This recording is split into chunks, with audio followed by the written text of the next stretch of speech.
Bonsoir les Blaugrana, bien ou quoi les phénomènes? Nouvelle vidéo actualité sur le FC Barcelone. Par-dessus tout, je vais donner mon avis, essayer un peu de faire le visionnaire. Bon, quand même loin du cirque parce qu'on ne voit pas l'avenir, juste un avis de comment le mercato du FC Barcelone pourrait se dérouler et pourquoi, à mon humble avis, je pense que le Barça va tout mettre en œuvre pour recruter des top joueurs. Il y a encore quelques semaines de ça, quelques mois, j'y croyais pas. Enfin, en soi, personne du FC Barcelone n'y croit toujours à l'heure actuelle. Mais moi, mon avis commence à évoluer petit à petit. Et je me dis que le Barça, que ce soit avec des leviers ou des lavabos ou je ne sais quoi, Laporta, il va se débrouiller pour ramener des top noms. Alors, des top noms, peut-être pas à leur prime non plus. Je pense à des joueurs comme un certain Kimmich du Bayern Munich qui pourrait signer. Côté commercial, ça serait excellent de signer un Kimmich. Talent du joueur, il nous l'a déjà prouvé par le passé et je suis convaincu qu'au FC Barcelone, il pourrait se relancer à merveille. Je pense à Bernardo Silva aussi, qui l'année passée, on nous parlait déjà d'un probable accord avec Manchester City pour qu'il puisse se rajouter une saison de plus et ensuite aller du côté du FC Barcelone. Et pourquoi mon avis évolue? On revient à quelques phrases en arrière quand j'ai parlé du côté commercial. Le Barça, cette saison, c'est 0 pointé. Ils ont eu 0 sur 20. C'était catastrophique entre le match du PSG, entre Xavi qui pète un câble. Je suis désolé, je reviens encore dessus. Mais quel était le dernier coach qu'on a vu se comporter, avoir un tel comportement? Mais j'aimerais que vous me citez un seul entraîneur dans le top 5 des clubs européens qui se comporte comme tel par le passé. Je n'ai personne en tête. J'ai l'impression de voir quelqu'un qui entraîne une équipe de D2 et encore même en D2, ils ont un minimum de professionnalisme. On va aller plutôt chercher du côté des clubs amateurs à la limite pour trouver ce genre de comportement. Déjà de 1, je vous l'ai dit dans la vidéo précédente et même il y a des mois et des mois en arrière que le comportement de Xavi, ça faisait que refiler la peur à ses joueurs, ça faisait que montrer que le coach n'a pas confiance aux consignes qu'il a données à ses joueurs et donc il leur transmet une certaine crainte dès le début du match et ce tout au long du match par ses crises de colère, ses insultes, ses débordements et récemment lors du match contre le PSG, il a carrément frappé le panneau de l'UEFA, je sais même plus c'est quoi, mais il a donné un coup de pied dans quelque chose. C'est quoi ce comportement? Déjà, je disais, vis-à-vis des joueurs, c'est pas top, ça les met pas en confiance. Et en plus de ça, même en fait, humainement parlant, question de respect, on est tous d'accord pour dire que les arbitres ont leurs défauts. Les arbitres nous ont souvent coûté des matchs, de par des pénaltys non sifflés et autres. On ne va pas rentrer dans les détails, mais ce genre de comportement, quand tu es à la tête du FC Barcelone, qu'est-ce que ça dégage comme image? En fait, pour moi, c'est du manque de respect. J'ai vraiment l'impression que c'est un tweetos, Xavi. Il insulte la mère de chaque arbitre à chaque match. Sa mère, elle prend cher, c'est pas normal. S'il vous plaît, un minimum de comportement. On ne demande pas non plus quelqu'un d'hyper irrespectueux qui ne se manque jamais, non. Mais pas non plus quelqu'un qui se manque à chaque match. C'est-à-dire qu'à chaque match, il y a une phrase qui sort de Xavi qui insulte la mère de l'arbitre, la mère de l'entraîneur d'à côté, la mère d'un joueur. Oh, tranquille, tranquille, faut savoir gérer ses émotions. Vis-à-vis de tes joueurs, ça ne les met pas en confiance. Mais en plus de ça, rajoutez à ça côté respect, côté image que tu donnes du club, du FC Barcelone, c'est pas top. À la limite, ceux qui pourraient être heureux de ce genre de comportement, bah peut-être c'est les jeunes de Twitter et tout, voilà, dans l'euphorie, haha, c'est trop marrant. Il a insulté la mère de l'arbitre, haha, c'est trop marrant, mais ça va 2 minutes. C'est marrant si ça arrivait une fois dans la saison, et encore, c'est pas forcément marrant ce genre de situation. En tout cas pour moi, je valide pas du tout. Mais encore, si ça arrive une ou deux fois, un débordement, un agacement, une fois dans la saison, tu peux rire jaune un peu vite fait. Mais quand ça arrive à chaque match, c'est un énorme manque de respect, c'est une perte de temps, c'est des images qu'on ne veut absolument pas voir. Ça plaît que aux tweetos qui sont assez jeunes. Et encore, parce qu'il y en a qui sont jeunes, mais qui ont quand même acquis une certaine maturité qui fait qu'ils ont la compréhension. Tant mieux pour eux, ils ont la compréhension dès le plus jeune âge que ça y est, on en a marre, qu'ils pètent un câble toutes les 2 secondes, que ce soit sur un joueur ou sur un arbitre. Bref, je vais fermer cette grosse parenthèse-là de Xavi et revenir au mercato. Je vais vous faire une vidéo actualité et vous faire défiler les informations, on va dire des moins croustillantes aux plus croustillantes, arriver à Bernardo, Kimmich, tout ça, au fil de la vidéo. Mais du coup, côté mercato, pour moi, côté commercial, le Barça se doit de taper du poing sur la table. Je m'explique. Est-ce que avec une saison aussi médiocre que ça, footballistiquement parlant, le Barça peut se permettre de venir au mercato d'été et faire profil bas, ne recruter aucun joueur? On parle de Guido, le guidon de vélo là. On parle de recruter un guidon de vélo. Est-ce que vous pensez que le Barça va faire comme avec Oriol Romeu, 3 millions, ou je sais même plus combien il avait coûté celui-là? Est-ce qu'avec une telle saison, ils peuvent se permettre de faire un mercato où ils font profil bas, avec aucun nom qui fuite dans la presse, avec aucune grosse signature? Désolé les Blaugrana, si vous entendez du bruit, il y a une tempête, je peux pas contrôler le temps. Au moins ça c'est dit. Si vous entendez du bruit, c'est tout simplement le vent. Revenons à notre sujet principal du côté marketing. marketing, je pense que le Barça voudra se racheter durant ce mercato. Alors certainement qu'il y en a qui me disent oui, le côté sportif, le côté mercato, ça n'a rien à voir. Bien sûr que si. L'image que le Barça a, que le Barça dégage commercialement parlant. Si tu rates ta saison, c'est une chose, mais si pendant le mercato, tu ne fais pas parler de toi, c'en est une autre. Et si la saison d'après, tu floppes encore une fois, je pense que tu chutes de plus en plus dans l'oubli. Mais si maintenant tu rates ta saison avec des prestations médiocres, des matchs qui ont fait le tour du monde dans le mauvais sens pour nous les Blaugrana, ça a été une mauvaise publicité pour le club. Je pense que si Laporta a l'opportunité de faire des prêts d'argent ou bien juste diminuer un peu ses commandes de sushi ou de pizza toutes les nuits, je pense qu'il pourrait le faire pour justement frapper un gros coup durant le mercato et faire revenir le FC Barcelone au devant de la scène. C'est un peu la stratégie que Paris font. Paris, ils ont toujours fait ça à chaque saison en fait. À chaque fois, ils venaient flopper en Ligue des Champions, mais durant le mercato, ils faisaient parler d'eux. Paris veut ce joueur, Paris va signer ça, Paris a signé ça. Je pense que le Barça, ça va être la même chose. En a flop, ce n'est que mon avis. Je dis pas que c'est sûr à 100% les gars. Je le ressens comme ça. En a flop cette saison, je pense que le Barça, malgré que tous les journalistes annoncent qu'ils vont faire un mercato très très calme, qu'on va recruter Guidon de Vélo. Peut-être que Guidon de Vélo va venir au FC Barcelone. Guido, je parle de Guido Rodriguez ou je sais même pas, je préfère l'appeler guidon de vélo, ça va plus vite. On se comprendra quand j'utiliserai ce terme dorénavant. Guidon de vélo, peut-être on va le recruter pour aller sur le banc, mais ça m'étonnerait que le Barça n'aille pas choper un Kimmich ou un Bernardo Silva. J'espère du fond du cœur que ça se fera bien évidemment. Ce n'est que ma façon de voir les choses, je ne vois pas le Barça flopper une saison et flopper un mercato. Et par flopper un mercato, je sais que c'est une question de moyens, qu'on n'a pas forcément les moyens et tout, mais je suis persuadé que Laporta fera tout ce qui est à sa portée pour essayer d'aller chercher un nom qui fera parler dans la presse, qui redonnera cette attente-là envers le FC Barcelone pour le début de saison. Bref, les phénomènes, on entame la tournée de l'actualité. Mais attendez, je vais trop vite là. Dites-moi ce que vous en pensez, vous. Est-ce que pour vous, vous voyez une certaine cohérence dans cette théorie-là que le Barça va vouloir faire parler d'eux durant le mercato et pas faire profil bas, que personne les calcule, après une saison assez moisie, faire un mercato moisi? J'ai du mal à y croire. Après, si ça se passe vraiment comme ça, c'est qu'il y a vraiment rien dans les caisses. C'est que Laporta là, les triple cheese, il en a abusé au cours de la saison pour qu'il ne puisse pas se débrouiller pour aller nous chercher un petit Kimmich ou un petit Kvara du côté de Napoli, etc.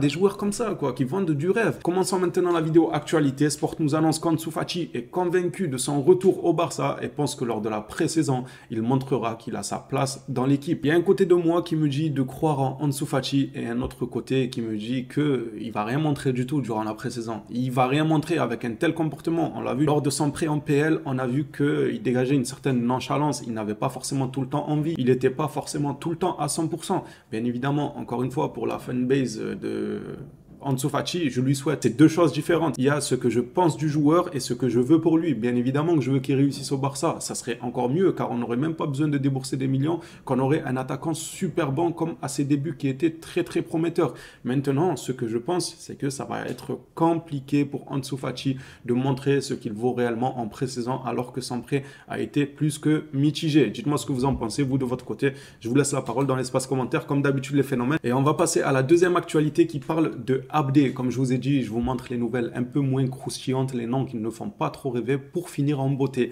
Sport, toujours et encore deux clubs saoudiens souhaitent acheter Abdé. Il joue actuellement au Real Betis, l'un des deux clubs est El Ittihad. Pour rappel, le Barça possède 50% à la revente. Bon, je sais pas, à son jeune âge, il est encore à la crèche, qu'est-ce qu'il va aller faire en Arabie Saoudite? Mais l'argent nous a montré que ça avait tellement de pouvoir que ça pouvait acheter n'importe qui au détriment de sa carrière qui peut être prometteuse parce que le joueur a un certain talent, on va pas se mentir. Juste voilà, la tête, elle y est pas encore à 100%. Il a tendance à être tête en l'air malgré le potentiel qu'il a. Ça serait dommage pour lui d'aller en Arabie Saoudite aussi jeune. Maintenant, le Barça possède 50% des droits sur la vente. Donc Abdé, pense à la vie que tu auras en Arabie Saoudite et tout, c'est pas mal. Le gars qui veut gratter les 50%.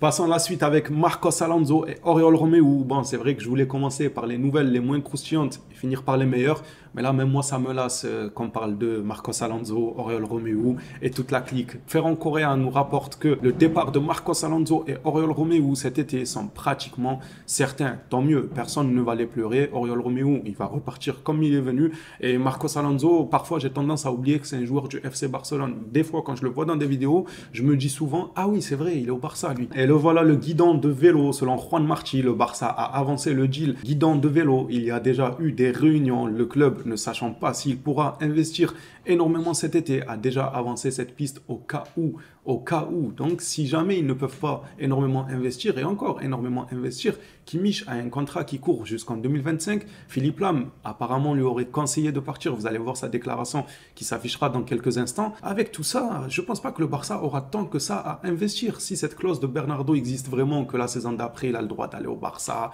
à moindre coût, vraiment qui aurait été conclu, du coup, la saison passée, quand c'était très très chaud entre Bernardo et le Barça, avec City et Bernardo, on parle d'investissement comme si le Barça allait acheter Leao à 180 millions. On ne parle pas de ça. C'est pour ça que je dis, côté marketing, ça peut être faisable de ramener des gros noms, des joueurs qui vont hype les supporters. La sphère du football, tout simplement. Moi, je les estime entre 30 et 50 millions. Prenez-moi pour un fou, mais je ne vois pas en quoi Kimmich coûterait 90 millions ou 100 millions. Je ne vois pas à quel moment, avec un contrat qui se termine en 2025, le joueur aurait une valeur de 80 millions. On va rentrer dans les informations un peu plus corsées. Cette fois-ci, on parle de Florian Wirtz et c'est pas forcément une bonne nouvelle. Fabrizio Romano nous rapporte que le Bayer Leverkusen considère que Wirtz est intouchable pour le mercato estival. Il ne quittera pas le club. C'était l'un des points clés discutés avec Xabi Alonso lorsqu'il a décidé de rester. La course pour l'été 2025 impliquera les meilleurs clubs d'Angleterre, d'Allemagne et d'Espagne. Bon, d'ici 2025, peut-être qu'on retrouvera des couleurs, peut-être qu'on ira chercher une Ligue des Champions, on verra, ou une Liga qui nous permettrait de se remettre un peu mieux financièrement parlant, surtout si des joueurs appréciés du grand public et appréciés médiatiquement parlant viennent rajouter une plus-value à ce club-là du FC Barcelone. Ça peut être intéressant d'aller batailler en 2025, mais il y aura énormément de concurrence. Sur ce dossier, je ne m'en fais pas pour la concurrence. Florian Wirtz donnera l'avantage au FC Barcelone, quoi qu'il en soit.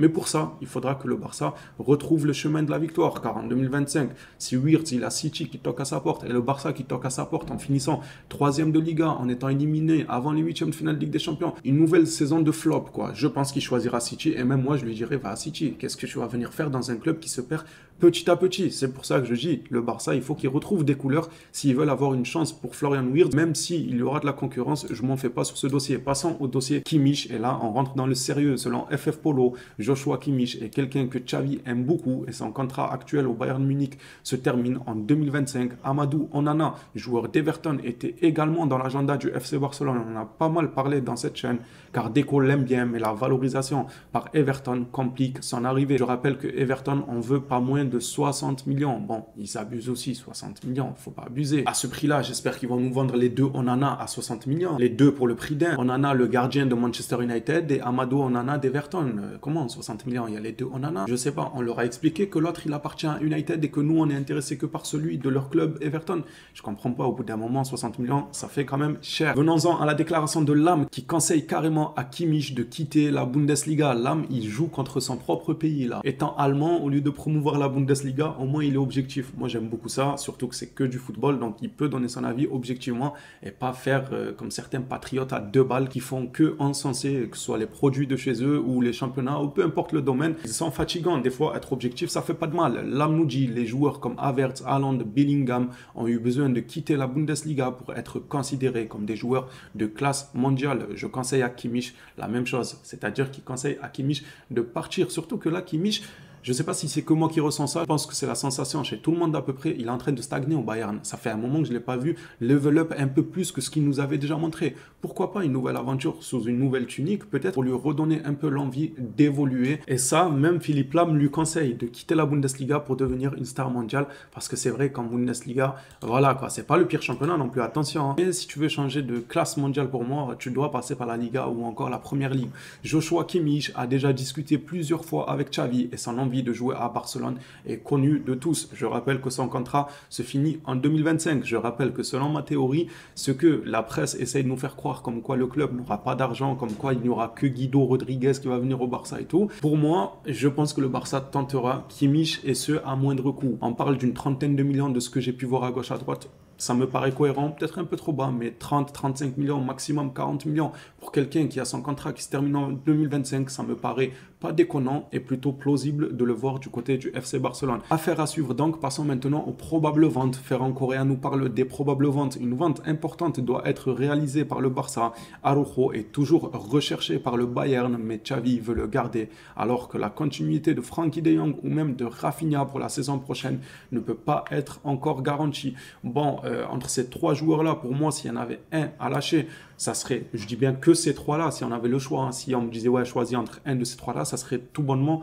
Rafinha pour moi. En deuxième, ça me ferait mal, mais je lâcherai pas Araujo. Moi, dans ces trois-là, je ne lâcherai pas Araujo. C'est un joueur qui nous a énormément apporté. Il faut juste qu'il soigne un peu ce jeu agressif, de tenir quand il ne faut pas, de jouer avec les mains et tout. Maintenant, Frenkie de Jong, je demanderai à voir le contexte. C'est un joueur que j'aime énormément, que je n'ai pas envie de voir quitter le FC Barcelone. Mais encore une fois, si je devais rechercher mon côté objectif et parler avec mon côté objectif, ça dépend du contexte. Si tu commences à me proposer 2-3 têtes qui viendraient au Barça au détriment de Frenkie de Jong, sachant que Frenkie de Jong, débrief après débrief, j'attends de lui qu'il performe, qu'il level up un peu plus, même si on va pas essayer d'être dans la culture de l'instant de cette saison, avec les blessures, les coups bas et tout. Lui aussi, c'est un joueur qui a énormément apporté au Barça, mais j'attendais plus de lui à titre personnel. Donc, si tu commences à me parler de Bernardo, de Kimmich, d'aller chercher guidon de vélo et guidon de trottinette pour les mettre sur le banc, des trucs comme ça, tu vois, pour rafistoler un peu le collectif, tout en ramenant des bonnes têtes au FC Barcelone, que ce soit des têtes médiatiques ou côté talentueux, eh bien, je pourrais en discuter à ce moment-là. Dites-moi, vous, de votre côté, ce que vous en pensez. Je respecterai tous les avis, notamment ceux de la fanbase de Frenkie de Jong, car il a une énorme fanbase et à chaque fois qu'on dit A ou B, on est attaqué de tous les côtés, comme si on détestait le joueur,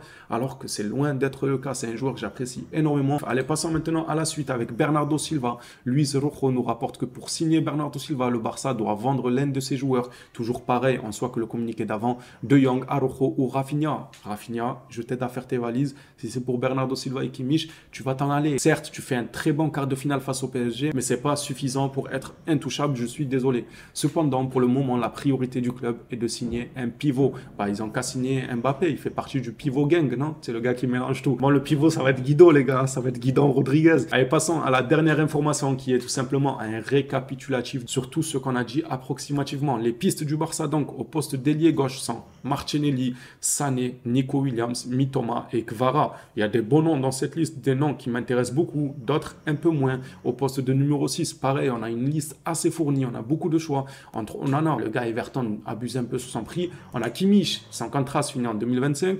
L'âme qui lui conseille de quitter. Il y a eu déjà des prises de tête dans les coulisses entre le Bayern et Kimmich, autour d'une 30aine de millions. Ça pourrait se faire. Zubimendi, j'ai même pas envie de faire de commentaires sur lui. Lui, la seule manière de lui pardonner, c'est qu'il vienne au Barça et qu'il se rachète en nous montrant tout son niveau. Avant sa venue au Barça et qu'il nous prouve par son niveau, c'est un joueur que je ne peux pas me voir dû à son comportement, à faire la princesse quand le Barça s'est mis à ses pieds les saisons passées. Maintenant, pour lui pardonner, je demanderai à le voir avec la tenue du Barça et nous montrer tout l'étendue de son talent. Et là, je viendrai vous dire en débrief, waouh, quel joueur Zubimendi. Pour le moment, il m'a déçu par son comportement. Je vais passer au-dessus. Guido Rodriguez, voilà, le fameux guidon de vélo. Ou encore Douglas Luiz. Et au poste de numéro 8, bon, numéro 8 assez hybride. On ne le présente plus Bernardo Silva. Il peut jouer 8, il peut jouer attaquant droit, il peut des fois dépanner au poste de gardien de but, ou même parfois faire cuisinier. Le gars qui abuse trop de la polyvalence. Non, en vrai, vous le savez. Bernardo, il peut jouer en attaque, il peut jouer au poste de 8. C'est un joueur super intéressant, super polyvalent et médiatiquement parlant qui est apprécié de tous. Voilà les phénomènes. Ça sera tout pour cette vidéo actualité. Dites-moi ce que vous en avez pensé